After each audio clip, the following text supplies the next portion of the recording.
The lawyer's voice trembled as it reached the final line of the will, a thin sound swallowed by velvet curtains and the held breaths of those assembled. Chandeliers burned above them like frozen suns, their light glinting off pearls, gold watch chains, and the sharp smiles of expectation. Julia stood apart near the window, gloved hands folded so tightly her fingers numbed, her black mourning dress already whispered about as unfashionably plain. When the words came, when it was declared that she inherited nothing, the room exhaled as one, not in sympathy but in release, as though an inconvenience had been neatly erased. Her stepmother's laughter broke the hush. It was not loud, merely precise, a blade rather than a storm, and it carried effortlessly across the drawing room. "How fitting, Mrs.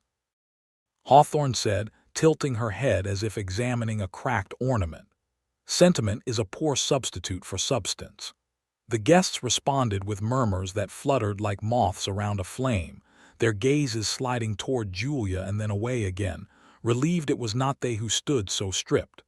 Julia felt heat rise to her cheeks, yet she lifted her chin, refusing the comfort of collapse.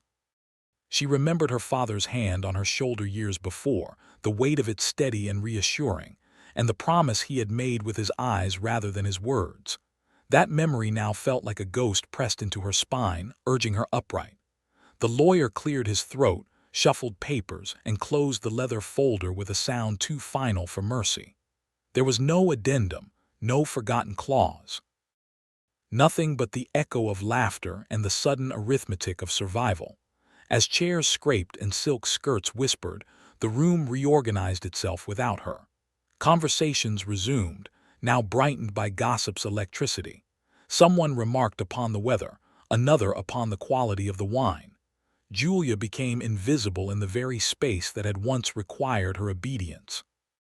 She crossed the floor with measured steps, aware of every eye that pretended not to see her, and paused only long enough to offer her stepmother a small, formal inclination of the head.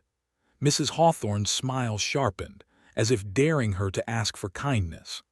Outside, rain had begun its patient work upon the cobblestones, the sound soft but relentless.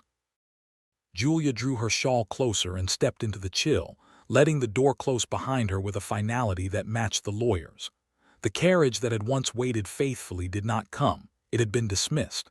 She walked instead, boots dampening, the city opening and closing around her like a judgment. Windows glowed with hearthlight she would not share. Shopkeepers glanced, recognized her fall, and returned to their ledgers. By morning, the news had traveled faster than her steps. Invitations were rescinded with apologies polished to brightness. A charitable aunt suggested a position as companion, carefully avoiding the word dependent. At church, the pew beside her remained conspicuously empty, and the sermon on humility landed like a sermon addressed to one listener alone. Julia received it all with a composure that surprised even her, as though some inner mechanism had locked into place, preserving what dignity it could. Mrs. Hawthorne summoned her that evening, the house already rearranged to reflect new ownership. Portraits were shifted, a vase replaced, the smallest signs of conquest displayed with relish. "You will, of course, make arrangements," her stepmother said, warming her hands by the fire. "It is not proper for a young woman of no means to linger." The words were measured, reasonable, cruel in their neatness. Julia inclined her head again, because inclination was safer than defiance, and excused herself before the fire could betray her tears. It was at the Wilborough reception, one last obligation she could not refuse, that Julia first noticed the Duke of Ashbourne. He stood near the edge of the crowd, tall and still, his expression unreadable amid the animation of others. Titles bent the air around him, yet he seemed uninclined to collect them.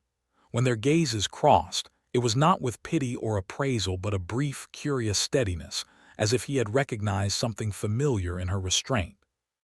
She looked away first, unsettled by the attention. The humiliation arrived anyway, borne on a careless comment meant to wound quietly. Mrs. Hawthorne's voice carried just far enough. "One must economize," she said, smiling.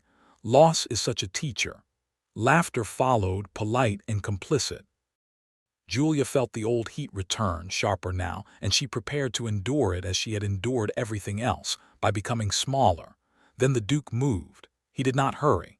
He approached with a deliberation that stilled the immediate circle, and when he spoke, it was to her alone, though the room leaned in to listen. "Miss Hawthorne," he said, using her name as if it were intact, "I wondered if you might indulge a question." His tone held no condescension, only an interest that required no explanation. Julia met his eyes, surprised into honesty, and nodded. "What was your mother's maiden name?" He asked softly, as if the answer mattered more than the spectacle surrounding them. The room seemed to tilt, the laughter thinning into something like expectation. Julia felt the past stir, a door she had kept closed easing open at last. She answered, and in the Duke's slight intake of breath, she sensed that her inheritance might not be finished with her yet. Around them, conversation faltered, replaced by the faint crackle of candle wicks and the distant rumble of carriages outside. Mrs. Hawthorne's smile wavered, a hairline fracture in porcelain, while Julia stood suddenly aware that the name she carried had weight beyond coin. The Duke inclined his head, not in farewell but acknowledgment, as if a vow had been quietly set between them. When he withdrew, the space he left felt charged, and Julia knew the night had shifted its allegiance. She breathed, steady and astonished, sensing destiny's hand poised, patient, and finally attentive. Tonight. After that night, Julia discovered that a single question could rearrange the world. The Morning Post brought a parcel wrapped in plain brown paper, its seal unmarked, its delivery inexplicably prompt. Inside lay a small leather-bound volume of poetry, its pages softened by age, a ribbon pressed between verses that spoke of endurance rather than triumph. No card accompanied it, yet the book bore her mother's initials on the inner cover, written in a hand Julia had not seen since childhood. She closed the volume slowly, aware that the gift was not wealth but recognition, and that recognition could be dangerous. Word traveled as it always did, skimming along drawing-room ceilings and clinging to stair rails. By afternoon, the parcel had been noticed, its arrival dissected into conjecture. A footman's glance lingered, a neighbor's inquiry sharpened. Mrs. Hawthorne observed it all with narrowed eyes, her satisfaction from the will's reading giving way to calculation. She commented upon the weather, upon the difficulty of maintaining appearances, upon the impropriety of mysteries. Julia answered with civility, keeping the book hidden beneath her shawl, feeling its weight as reassurance and warning in equal measure. The Duke of Ashbourne did not seek her immediately. That restraint, she learned, was his language. When he did appear, it was at a musicale hosted by a lady whose loyalties shifted with fashion. The room glowed with lamplight and anticipation, the air perfumed with orange blossom and rumor. Julia had chosen a simple gown, pale and unadorned, the better to pass unnoticed. She was nearly successful. The Duke's arrival altered the balance of the room, a quiet authority that did not announce itself yet demanded accommodation. He crossed to her with the same deliberate composure as before, and this time, when he inclined his head, conversation paused outright. "May I have the honor," he said, offering his arm, "of requesting your company for the next set?" It was phrased as a request, delivered as an inevitability. Julia hesitated, hearing in the silence the collective inhalation of scandal.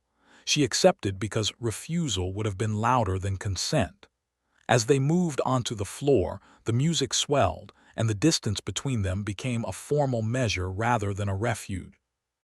He guided her with attentiveness, his touch precise, his gaze steady yet curiously distant, as though the dance were a necessary bridge to a more private terrain. Their exchange was sparse, words chosen with care. He remarked upon the composer, she answered with appreciation. Only once did he glance at her face fully, as if committing it to memory. When the final chord faded, he did not release her at once. "Your mother," he said quietly, so quietly the syllables seemed meant for her alone, possessed an uncommon fortitude. The sentence carried a history she could not yet access, and it left her breathless. Before she could respond, he stepped back, bowed, and returned her to society with impeccable courtesy, leaving behind a tremor that no one could mistake. The aftermath was immediate. Mrs. Hawthorne intercepted Julia before she reached the refreshment table, her smile fixed and brittle. "You astonish me," she murmured, "with your aptitude for spectacle." The words were silk-wrapped iron. That evening invitations multiplied, each edged with curiosity rather than kindness. Julia declined what she could, accepted what she must, and returned home with the book pressed to her chest, its poems now companions to her sleeplessness. A note arrived 2 days later, folded with precision, sealed in dark wax. The Duke requested the courtesy of a brief conversation, proposing the conservatory at Ashbourne House during the afternoon hours when society favored other diversions. Julia read the note twice, then once more, measuring its restraint against her own trepidation. She went because not going would have been a decision in itself. The conservatory was a place of filtered light and controlled abundance. Ferns arched overhead, glass panes catching the sky in fragments. The Duke waited beside a marble bench, hat in hand, his expression composed yet intent. He spoke without preamble, as though time were an accomplice rather than an obstacle. He told her he had known her father, that he had admired her mother's steadiness when admiration was scarce. He did not accuse, but he outlined a discrepancy, a series of omissions that suggested the will had been guided toward convenience. Julia listened, heart racing, the past aligning into a shape she could almost name. "I did not intervene then," he said, the admission weighed carefully. "It was not my place. It may be now." His gaze held hers, not seeking permission so much as offering it. Julia felt hope flare and recoil, aware of its cost. She thanked him for the truth, for the book, for the care that did not presume ownership. She declined, gently but firmly, to be rescued by rumor. He accepted her boundary with visible respect, and in that acceptance something between them deepened, quiet and unmistakable. When she returned home, Mrs. Hawthorne awaited her, firelight sharpening her profile. "You are becoming careless," she said, setting a folded paper upon the table. It was an invitation to a formal dinner, lavish and public, the guest list calibrated for exposure. Julia understood at once. The evening would demand either submission or revelation. She looked at the book in her hands, at the name inscribed within, and felt the room contract around the choice she could no longer avoid.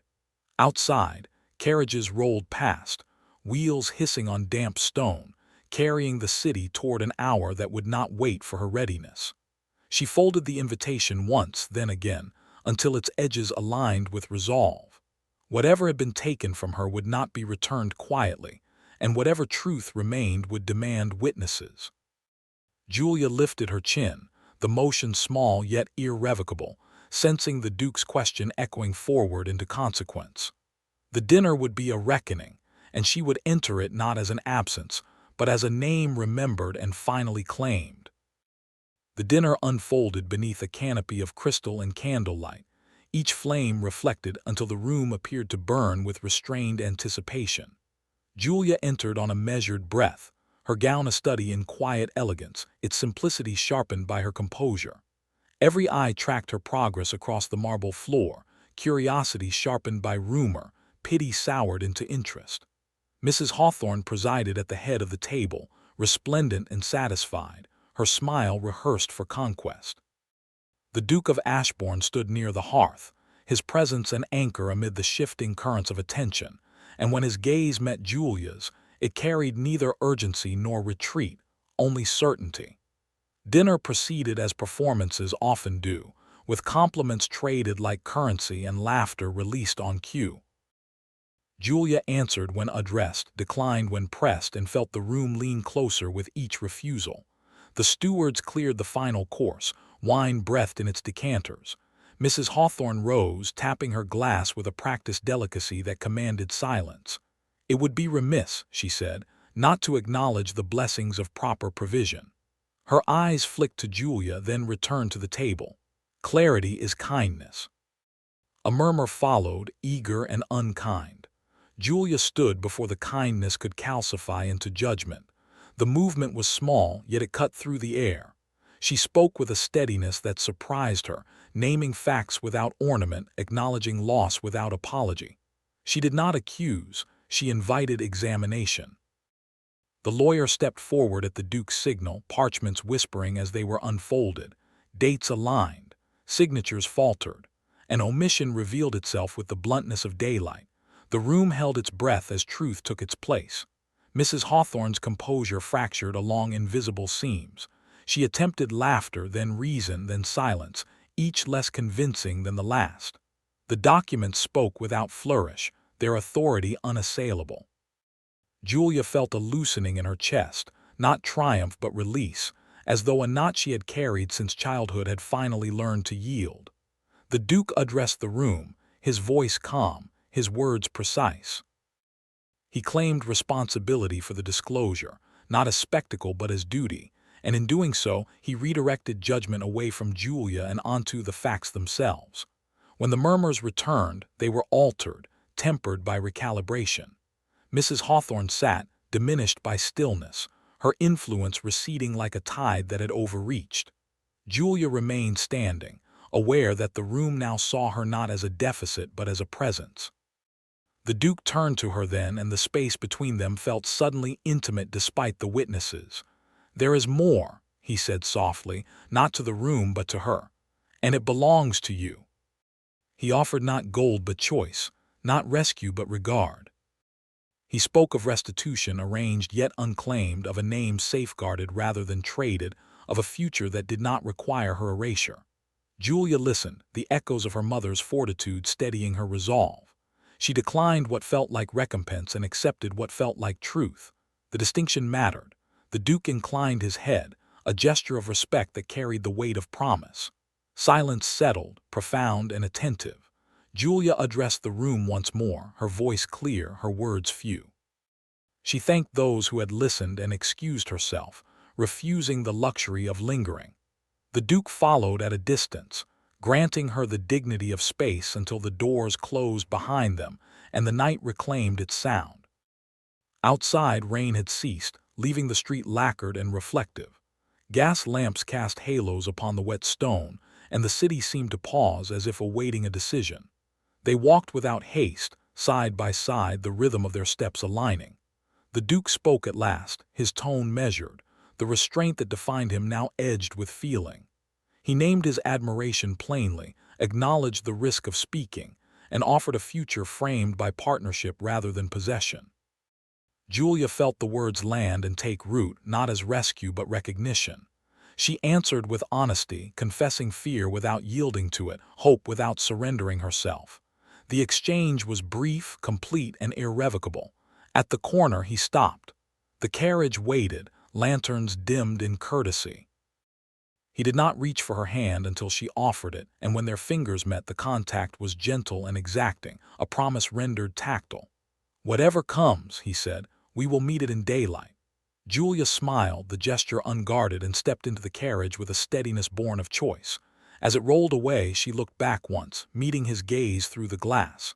The city resumed its breath, and Julia felt the night concede. What had been taken was named. What remained was hers.